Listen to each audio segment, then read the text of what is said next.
The first time thunder cracked across the Colorado sky, Pelon dropped his data tablet and screamed so loud the neighbor's dog started barking. He was hiding under the kitchen table before the second rumble came. The table was made of steel and wood, and from his perspective, it looked like a primitive but acceptable defense structure. His skin flushed a pale green, the color his species displayed under extreme stress. His two hearts beat out of sync, and a thin tendril of fluid leaked from the corner of his left eye slit. "Pelon," came a voice from the hallway. "Please tell me you didn't break the tablet again." It was Marcus Zeller, host, caretaker, and by some strange galactic bureaucratic miracle Pelon's assigned cultural liaison on Earth. Marcus stepped into the kitchen in his socks, holding a cup of coffee and a half-eaten breakfast burrito. He looked down at the alien balled up under the table with a grimace that was equal parts concern and exhaustion. Pelon pointed toward the window. "The sky exploded. You stayed calm." "Why?" Marcus glanced outside. The sky was dark, clouds bloated and gray, and a light drizzle pattered against the glass. Thunder rolled again, low and distant. "That," he said, "that's just a storm." Pelon's mouth opened and closed twice before he finally managed a sound. "That is not just anything. That is a kinetic atmospheric rupture. You're under attack and pretending it's breakfast." "We're not under attack," Marcus said, stepping over to the window. "It's thunder, happens all the time, usually means rain, sometimes hail." Pelon crawled out from under the table and stood, trembling. "Your weather is weaponized." Marcus took a sip of coffee. "You could say that." He wasn't being sarcastic, not entirely. Colorado weather had a mind of its own, and spring storms could go from gentle drizzle to sideways hail in minutes. But Pelon's reaction wasn't just nervous, it was terrified. And he wasn't alone. That afternoon, Marcus drove Pelon to the local university where the alien exchange students were being housed. The program was barely 6 months old, and already more than a dozen intelligent species were enrolled across various Earth campuses. The goal was cultural exchange, shared technology, and mutual understanding. That day, understanding took a backseat to panic. The dorms were in full lockdown mode. Windows shuttered, lights off, desks turned over. Several aliens had retreated into closets, bathrooms, and in one case, the crawlspace under the building. A tall, thin being named Kelmer had wrapped himself in emergency blankets and refused to speak.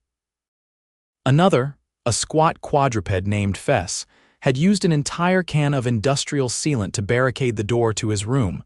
Marcus watched a university staff member try to coax Fess out with a peanut butter sandwich and an emergency translator. "I told you they'd freak out," Marcus muttered.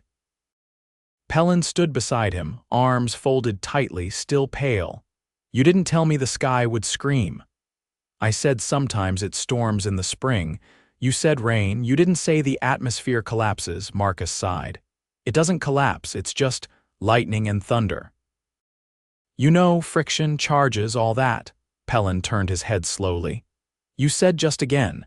You humans say just like it's a magic word that makes dangerous things not dangerous." Marcus didn't reply. He was watching as one of the alien students, a jellyfish-like creature named Neural, floated out of the common room and promptly fainted after a sudden crack of thunder shook the windows. It took 10 minutes and a defibrillator to revive him. His translator was still rebooting, but the one phrase it managed to produce was, "Why are you all still alive?" Later that evening, after the storm passed and the sky turned gold with the setting sun, Marcus sat at the dining table with Pelon. He had a laptop open, showing videos of thunderstorms, meteorologist reports, and even a few time-lapse compilations of seasonal weather. "See," Marcus said, pointing at the screen. "It's normal, nobody's dying, it's just the planet doing what it does." Pelon's eyes narrowed. "Your planet is violent, sometimes. And you're okay with that?" Marcus sat back and rubbed his eyes. "We don't have much of a choice. You either adapt or you spend your whole life hiding under tables." Pelon looked at the screen again. One video showed a man in a raincoat standing in a field during a storm, holding a metal pole. I don't understand you, Pelon said. Marcus shrugged. Most people don't. The next storm hit a week later. This time it wasn't just thunder. It was a full-blown spring squall with sideways rain, hail the size of golf balls, and wind that snapped tree branches like twigs. Marcus was driving home from the grocery store when the emergency alert buzzed on his dashboard. Ah, great, he muttered, turning on the wipers. Pelon's gonna lose it. He was wrong. When he pulled into the driveway, Pelon was standing on the porch wearing a bicycle helmet, 2 layers of jackets, and holding an umbrella duct taped to a broom handle. "What are you doing?" Marcus yelled as he ran through the rain. "Conducting research," Pelon shouted back. A bolt of lightning struck a transformer down the street and the resulting boom shook the neighborhood. Marcus flinched. Pelon didn't. "I made a hypothesis," Pelon said over the wind. "If the humans do not die from this regularly, then perhaps I won't either." "That's not a good hypothesis. But it is testable," the umbrella snapped in half a moment later. Pelon calmly retreated into the house, dripping wet but visibly pleased. Marcus handed him a towel. "You're insane." "I'm adapting." The next day, Marcus had to explain to the university why one of their alien students tried to measure wind speed with a string of paper clips and a garden rake. "He's curious," Marcus said. "Let him be curious." "He scared the mailman," the administrator replied. But Pelon wasn't alone.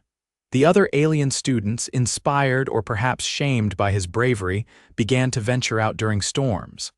Some wore full-body suits made of oven mitts and rubber mats. Others built makeshift shelters on campus lawns, trying to measure rainfall and lightning proximity. One even attempted to ride a skateboard during a drizzle to test traction changes. It was chaos, but it was progress. The real test came in late April. A freak storm rolled in without warning. Tornado sirens wailed and power lines sparked across the city. Marcus grabbed his emergency bag and shouted for Pelon. "We need to get to the basement now." But Pelon wasn't in the house. He found him outside, standing in the middle of the yard, eyes wide and mouth open as hail pelted the ground around him. "Pelon," Marcus yelled. "Get inside." "I understand it now," Pelon screamed over the wind. "The storm is not a predator, it simply exists." "That's great, now move." A branch snapped and landed 2 feet away. Marcus grabbed Pelon by the arm and dragged him into the basement. The power went out 30 seconds later and the storm howled overhead like a freight train. They waited there for 2 hours. Marcus had a small radio and a flashlight. He wrapped a blanket around Pelon, who was shivering despite the adrenaline. "I thought you said you understood it," Marcus said. "I do," Pelon replied, teeth chattering. "Understanding does not mean comfort." Marcus leaned back against the wall. "That's the most human thing you've said all week." When the storm finally passed, they emerged to find half the neighborhood covered in branches and debris. The mailbox was missing. A tree had split in half and landed across the street, crushing a car. Pelon looked around and said, "This was just a storm." Marcus nodded. "Yeah." Pelon looked at the broken tree, the sparks from a downed power line, and the sirens in the distance. "Your definition of just needs revision." Marcus chuckled softly. "I'll give you that." Pelon went back to the university a few days later, armed with data, observations, and an increasingly strange fondness for barometric pressure reports. He gave a presentation to his fellow alien students titled, "Thunder: Humanity's Casual Brush with Atmospheric Chaos." He ended it with a clip of himself standing in the rain, arms outstretched, as thunder boomed in the background. The subtitle read, "This is fine." Some of the students still hid under tables, but more and more they joined Pelon outside, standing in the rain, trying to understand how something so terrifying could be treated with such nonchalance. And for the first time, they started to understand humans not through grand gestures or historic speeches, but through the quiet, stupid bravery of walking outside when the sky was angry and saying, "It's just a storm." To be continued in Part 2. By late May, Pelon had developed a circulatory twitch. Not a dangerous one, according to the university's Xeno-Med team, but noticeable enough that the other alien students began asking if it was contagious. He claimed it was the natural result of cognitive overstimulation, though Marcus suspected it had more to do with Pelon's newly adopted obsession with Earth's disaster preparedness systems. "What's this one do?" Pelon asked one afternoon, crouched in front of Marcus's hallway wall, pointing at the red fire alarm pull station. Marcus, who'd just gotten out of the shower and had a towel half draped around his shoulders, sighed and leaned on the doorframe. "It sets off a fire alarm, genius. Even without fire present, yeah. That's why we don't pull it unless something's actually on fire." Pelon stood. "Fascinating. The mechanism assumes trust in the user. No biometric verification, no scent-based identification, not even a retinal scan. Because we don't usually need a biometric lock to tell people not to be idiots." "Statistically flawed assumption," Pelon muttered, and wandered off toward the kitchen, already pulling up schematics on his tablet. By the following morning, he had filed a 6-page proposal with the campus facilities department outlining a more sophisticated sensory-based alarm infrastructure. It was rejected within 15 minutes, but not before 2 other alien students signed on to help build a prototype. Marcus returned home that evening to find the toaster disassembled, the smoke detector wired to a bicycle bell, and a small puddle of green slime drying on the living room rug. "We needed a heat source," Pelon explained, holding up a soldering iron with oven mitts on both hands. "I underestimated the structural integrity of your bread warming device." "You melted it," Marcus said, staring at the half-charred remains of what had previously been a decent 4-slice toaster. Pelon nodded. "And in doing so discovered its combustion threshold. Progress?" Marcus didn't answer. He walked to the fridge, pulled out a can of beer, and opened it with the kind of resignation only a man with damage deposits on the line could express. 3 days later, the prototype set off the fire alarm system in the chemistry building during a heat wave. It had interpreted a spike in ambient air temperature as a sign of incipient combustion. Evacuation took an hour and a half. Pelon apologized to the dean by offering a handwritten report titled "Preliminary Missteps in Thermal Pattern Recognition," a cautionary tale. The dean told him, very calmly, to never touch campus wiring again. After that, Marcus banned all unsupervised engineering projects in the apartment. Pelon agreed, then immediately began designing a wind direction sensor using a fan, old CDs, and a whisk. This time, he tested it on the balcony. It shredded itself during a gust and flung melted plastic bits down onto a neighbor's grill. The neighbor retired, fond of cigars, and not particularly patient with flying debris, left a handwritten note taped to Marcus's door. It read, "Control your alien or I'm calling the HOA." Marcus folded the note, stuck it on the fridge with a magnet shaped like a cow, and bought Pelon a wind sock from a camping store. That didn't stop the curiosity. It just redirected it. A week later, Pelon asked if humans had ever tried colonizing tornadoes. Marcus blinked at him. "Like move into them, or ride them, you have harnesses. I've seen skydiving footage." "That's not how any of this works." Pelon looked genuinely disappointed. "Then what do you use them for?" "Shelters, mostly." Pelon tilted his head. "So you build underground chambers to hide from atmospheric events you can neither prevent nor predict. Primitive but efficient." "It's not about efficiency. It's about staying alive." "Same thing." It was during this discussion that Marcus realized Pelon had never caught a cold, not once since arriving. "You've never been sick?" Marcus asked, narrowing his eyes. Pelon shrugged.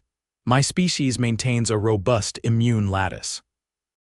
We filter airborne pathogens through a subnasal membrane and self-regulate internal temperatures."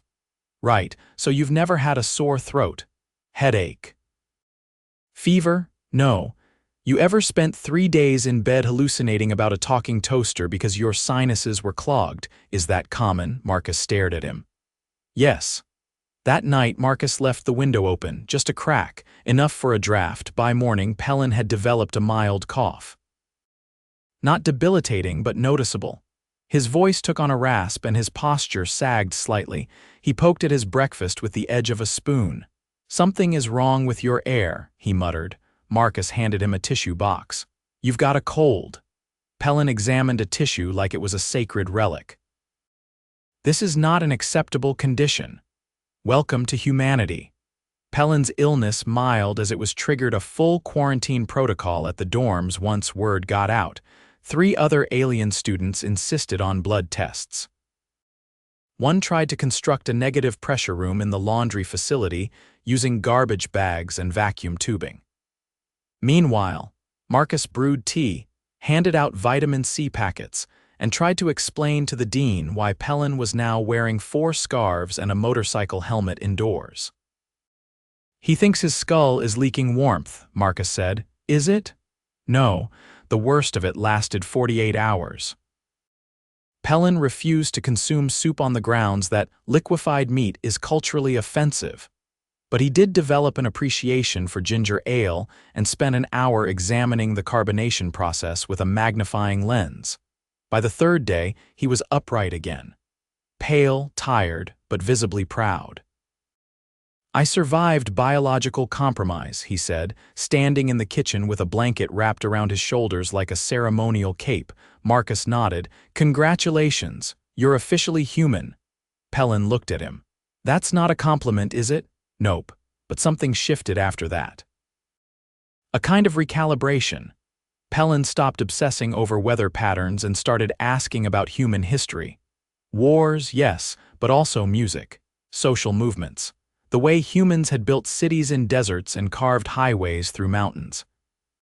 He started attending lectures outside his field, taking notes on anthropology and architecture. He stopped measuring wind speed and started watching documentaries. He sat through one about the Dust Bowl and barely moved. "You ruined an entire biome," he said afterward. "Yeah," Marcus replied. "We're good at that. And then you stayed. Also good at that."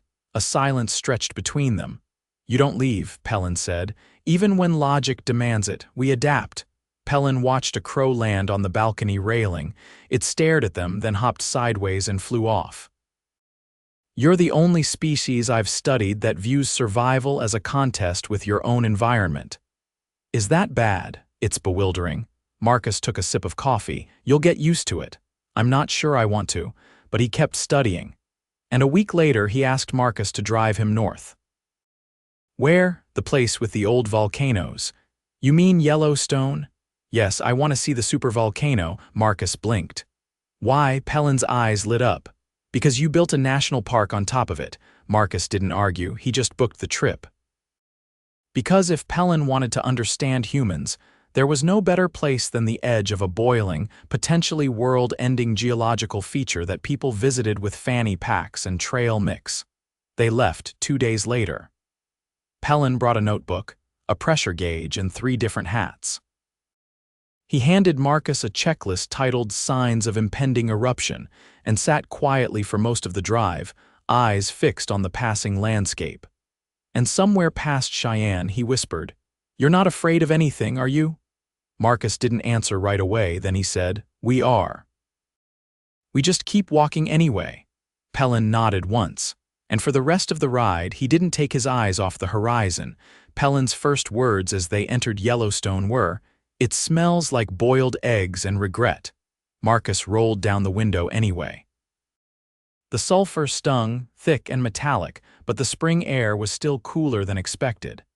The road curved past steaming vents and pine forests.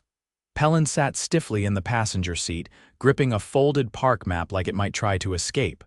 "Do people actually bathe in these pools?" he asked. "Not the boiling ones," Marcus said. "The ones with signs that don't say fatal are usually safe." Pelon peered out. "Your warning systems rely on signage and hope. Hope's underrated." They stopped at a viewpoint overlooking the lower geyser basin. A group of German tourists stood nearby, posing with a selfie stick. Steam billowed from the earth in thick, slow gusts. Pelon approached the railing cautiously, scanning the bubbling terrain with his field scope. "It's not erupting," he said. "Nope, but it could." "Yep. And you built walkways over it. Wouldn't be much of a park if we didn't." Pelon looked genuinely baffled. "Your species catalogs danger and then invites the public to walk across it in sandals." Marcus shrugged. "You're not wrong." They stayed in a small lodge near the northern entrance. The room had 2 beds, a microwave, and a framed photograph of a bison that looked like it was regretting every decision it had made. Pelon spent the first hour pacing along the window, calibrating his instruments and muttering something about seismic jitter. At dawn, he insisted on hiking to the Norris area to inspect a thermal anomaly he'd noticed on a tourist brochure. Marcus laced up his boots and grabbed a granola bar. "You realize that brochure is 3 years old, right? Anomalies persist."